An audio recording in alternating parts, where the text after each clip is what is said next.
आप जो ना सुप्रीम कोर्ट हो, आप एक न्याय व्यवस्था हो, आप लोकतंत्र का तीसरा स्तंभ हो, लोकतंत्र का तीसरा स्तंभ हो।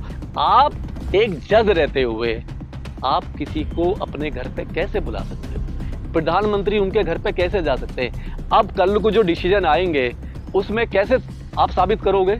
क्या उसमें पारदर्शिता रहेगी, ट्रांसपेरेंसी रहेगी? ये जब रिटायरमेंट 2 महीने के बाद इनका रिटायरमेंट होगा, ये सीधा सीधा कहीं राज्यसभा में जाएंगे जैसे पहले गए हुए। आपने देखा होगा गोगी साहब गए थे, राम मंदिर का उन्होंने डिसीजन दिया, गोगी साहब चले गए आसानी से। अगर कोई इवेंट होता है किसी भी संस्था का, देश में कोई इवेंट है और वहां अगर मुलाकात हो जाती है, आप मिल सकते हो, कोई दिक्कत नहीं है। आपका वो प्रोटोकॉल होता है, आप जा सकते हो। घर में कभी भी प्रोटोकॉल नहीं होता है। डेमोक्रेसी में क्या होता है, लोकतंत्र की ये खूब, लोकतंत्र में क्या होता है, लोकतंत्र में सेपरेट है, कानून अलग, सरकार अलग। यानी जो कानून है, जो सुप्रीम कोर्ट जो है, वो सरकार की गोद में बैठ के कभी भी काम नहीं कर सकता। इसी को तो लोकतंत्र कहते हैं। इन्होंने क्या किया, घर में जाने का क्या मतलब है? घर में जाने का, घर में आप गणेश जी की उसमें चले जाते हो, इसका क्या मतलब हुआ? इससे पहले जितने भी जज रहे हैं, प्रधानमंत्री रहे हैं, उन्होंने लोकतंत्र को बचा कर रखा है, डेमोक्रेसी को बचा कर रखा है। डेमोक्रेसी में ये होता है कि आपको सेपरेट करना पड़ेगा। और जिस तरीके से इस सरकार ने, जब से सरकार आई, देखिए लोकतंत्र के 4 स्तंभ होते हैं, न्यायपालिका, कार्यपालिका, विधायिका और आपका मीडिया। मीडिया को इन्होंने गुलाम बना लिया, मीडिया को आसानी से गुलाम बना लिया। जिस तरीके से मीडिया 10 साल में इनकी नहीं, केवल इनका बचाव करता आ रहा, तो एक एक तो पाया लोकतंत्र का इन्होंने खत्म कर दिया। अब जो दूसरा एक मजबूत पाया होता है किसी भी लोकतंत्र का, वो होती है न्यायपालिका।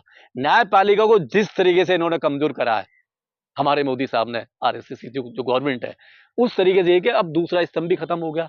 तो ये लोकतंत्र की हत्या कर रहे हैं। देश संविधान से चलता, लोकतंत्र से चलता। लोकतंत्र में हर सरकारी आदमी वो जनता का नौकर है, जनता के टैक्स के पैसे से उसको नौकरी मिलती है, उसके बच्चे पलते हैं। तो ये कौन होते? ये कौन होते? हम पे वो लगाने वाले। हम आवाज जब भी ये गलत करेंगे, देश का हर आदमी अपनी जिम्मेदारी निभाएगा और इनको सवाल पूछेगा कि जब मणिपुर में रेप हुआ, जब वहां हमारे उसमें इंदौर में रेप हुआ, जब हाथरस में रेप हुआ, जब हमारे अभी अलीगढ़ में रेप हुआ, कहां था ये? कहां थे ये लोग? सुप्रीम कोर्ट वाले क्यों नहीं लिया इन्होंने संज्ञान, श्वेत संज्ञान? मणिपुर आज तक जल रहा है, 1 साल हो गई। क्यों वहां पर राष्ट्रपति शासन नहीं लगाया? क्यों आपने वो नहीं किया, राष्ट्रपति को भेजा लेटर कि राष्ट्रपति शासन वहां लगाइए? क्यों आप कलकत्ता को वो बना रहे हो? जहां बीजेपी की सरकार है, जहां बीजेपी के लोग बलात्कार करते हैं, वहां आप साफ हो जाते हो, वहां आपको कुछ भी नहीं दिखा देता।